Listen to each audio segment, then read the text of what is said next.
Jadi ini adalah bagaimana cara kita menggunakan behavioral economics ini. Apa yang penting dari behavioral economics atau apa yang penting dari behavioral insight gitu.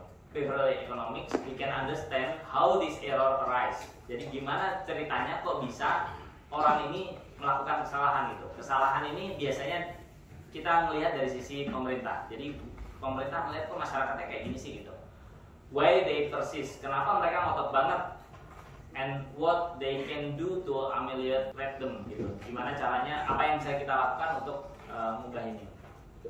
Nah ya seperti tadi disampaikan, behavioral economics pakai insight dari psikologi untuk menjelaskan kenapa manusia melakukan ini dan itu.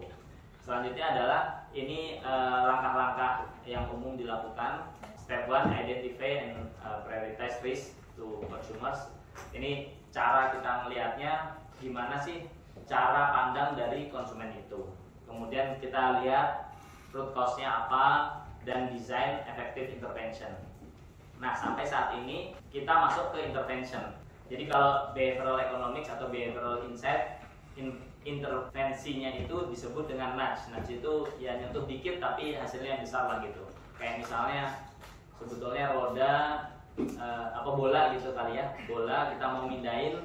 Nah, kebetulan kita ngelihat dulu nih sisi mana sebetulnya yang cenderung turun melandai begini, kan dia kebetulan di posisi yang statis ya. Nah, kita dorong dikit tapi pengen jalannya banyak nih bola.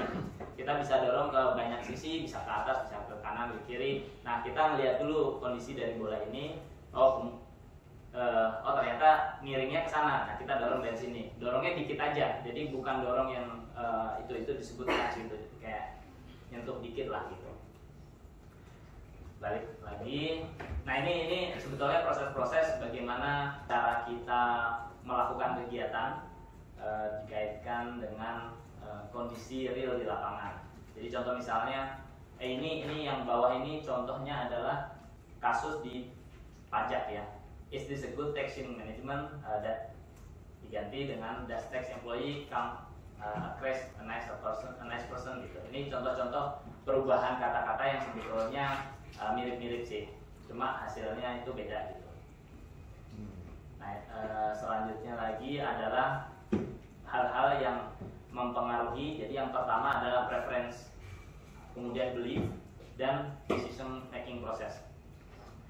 Ini adalah cara bagaimana kita mengidentifikasi hal-hal apa yang mungkin mempengaruhi pengambilan keputusan itu.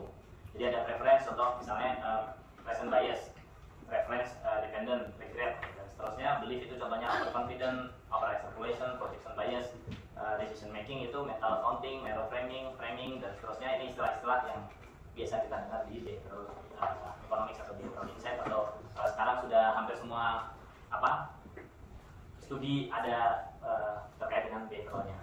Nah, ini contoh-contoh penjelasan dari tadi yang preference, belief, decision making gitu ya. Kemudian ada rule, biasanya ada decision making rules of thumb, kemudian persuasion, social influences. Ini yang tadi disampaikan. Jadi kalau di contoh di Indonesia ini sangat kuat gitu ya, sehingga hal-hal ini perlu diperhatikan. Ini masih sama, identifikasi isu, kemudian develop possible explanation. Nah, di tengah ini yang agak panjang antara nomor 2 dan nomor 3. Jadi develop possible explanation